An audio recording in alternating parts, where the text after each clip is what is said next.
Joining me now is Kari Lake, the former Arizona gubernatorial nominee and rising star in the Republican Party. Thanks so much for taking the time. It's great to be here with a young journalist such as yourself, Wyatt. Thank you for the invite. Of course. So I do want to start out with a report that's out by Axios. Essentially, their scoop is confirming what has been speculated for a long while, suspecting that you will run for Senate and announce that in October. What can people expect? Are you preparing to launch that bid? Well, I said it all along, and I have never shied away that I'm seriously considering a run for the United States Senate. Right now, we have somebody who votes with Joe Biden 93% of the time, who recently switched her party to independent because she couldn't win as a Democrat. And then we have a Marxist, a straight-on, full-on socialist Democrat Marxist who is running on the left on the Democrat ticket. So I'm really worried what we could end up getting if we don't get a common sense mom in there to actually help steer things in the right direction in the U.S. Senate for Arizona. So I'm considering it. I am still looking at a lot of other options as well, and I'll be making a decision here in the next couple months. Of course, my number one priority is securing election integrity here in Arizona. And so that's why our court cases are continuing, and I continue to fight for that as well. You've obviously been a very vocal fan, a very vocal ally of former President Donald Trump, who himself is running, of course, for president again in 2024. I guess I'm curious as to your reasoning behind supporting him for the presidency. A lot of the other candidates, you have people like Chris Christie and Asa Hutchinson in the race who are arguing that it would be better to go with someone who doesn't carry, the luggage, as they describe it, of something like January the 6th. So perhaps speak to some of your reasoning there. Well, it's pretty obviously why I support President Trump. His accomplishments were so great for America. He put America first. He secured the border. He secured and funded our police to make sure that they had the support they needed. So we had safe streets. He believes in a strong education foundation for our children, not one that is full of indoctrination. He brought forth the Abraham Accords and brought us peace in the Middle East. He gave us strength on an international stage. And obviously, we were in a better position when it came to national security when he was in charge. And he has a long list of other accomplishments, including one of the strongest economies of my lifetime. As a matter of fact, the strongest economy of my lifetime, where every sector was doing better under President Trump. So that's why I support him. I know he can get in there and do the job on day one. He puts the people of America first. And many of these other guys don't. They're part of kind of the old guard, which is all about protecting the old guard and protecting the uniparty or the swamp, whatever you want to call it. They're more interested in lining their pockets than helping put the people of America first and strengthen our country. So that's why I support President Trump. It's pretty obvious. I want to go back to something you mentioned as it relates to election integrity. You mentioned that you obviously had a couple of cases in the courts as it relates to your run for Arizona governor in 2022. I am curious. A lot of people are questioning the reasoning behind doing this. They're wondering, at a time when there is no evidence of electoral fraud, why not just move on, perhaps run for Senate, as you say, but why stick so much to the argument that the election was stolen when, again, there is no evidence? Well, Wyatt, I hope you won't fall into the habit, as all of these other horrible journalists who are really propagandists, by saying there is no evidence.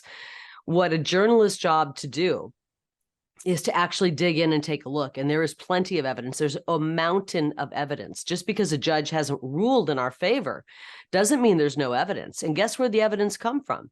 Comes from Maricopa County elections themselves.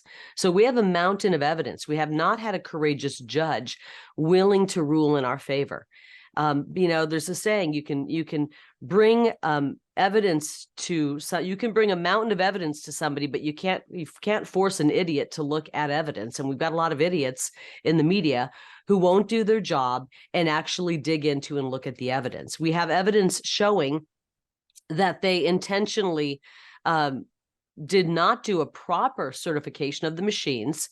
They did a dog and pony show on the 11th of October where the media came by and where a Democrat and a Republican observer, and they tested a tabulator machine, and oh, wow, it all passed. Everything was great. And then 3 days, over the course of 3 days, they did secretive testing where the media wasn't present. There wasn't a Democrat. There wasn't a Republican observer.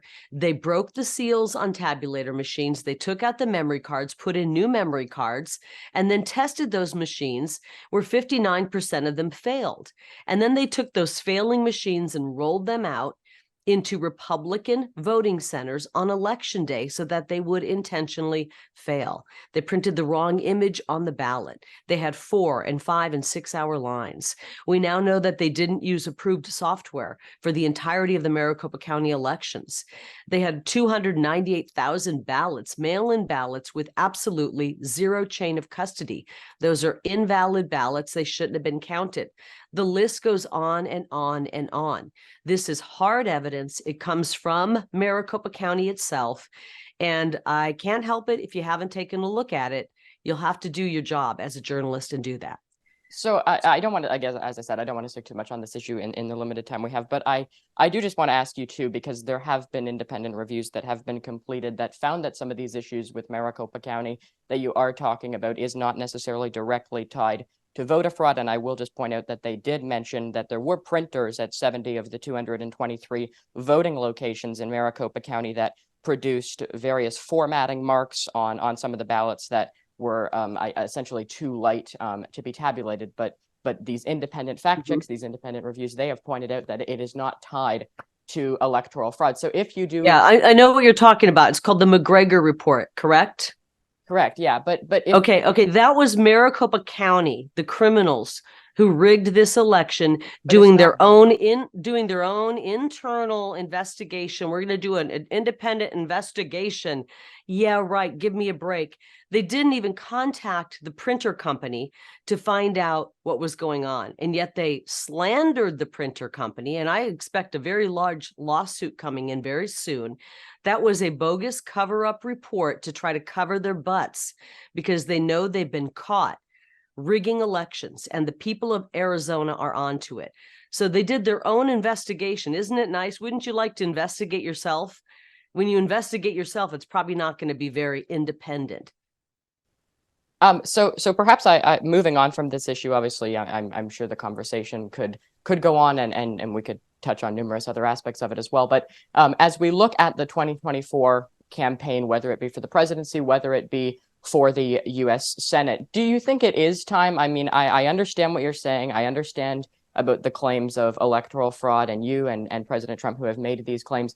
But moving forward, how can you balance putting forward ideas and policy ideas, which I do want to get into, critical issues impacting the people of Arizona? Because in many cases, I would assume the people in Arizona are more concerned with issues like the cost of living and issues of that nature that are impacting their day-to-day lives. What do you mean? So why, how can I continue to talk about it? Reword that. No, I'm saying at a time when there is so much talk about election fraud and stuff along that lines by you and by President Trump, I'm saying, yes, how can you continue to talk about the issues that are impacting Arizonans on their day-to-day lives, things like the cost of living? Well, the issues are, there's a million issues out there. And when I ran on the issues. You brought up election fraud in this interview, not me. So you brought it up and I answered your question I have an incredible agenda as governor when I ran as governor, and the people of Arizona voted for that agenda. They voted for the fact that my first day in office, my first hour in office, we're going to start securing the border. They voted for my plan to end chronic street homelessness. They voted for my plan to fully fund our police so that our streets are safe once again. They voted for my plan to make sure that our kids are getting out of high school with job skill training and career certification so they can hit the ground running when they're 18 rather than trying to go into debt going to college. They voted for my plan to reshore manufacturing back to Arizona to bring good jobs back to the people of Arizona. And they voted for my plans to go after the Mexican drug cartels and CCP drug cartels.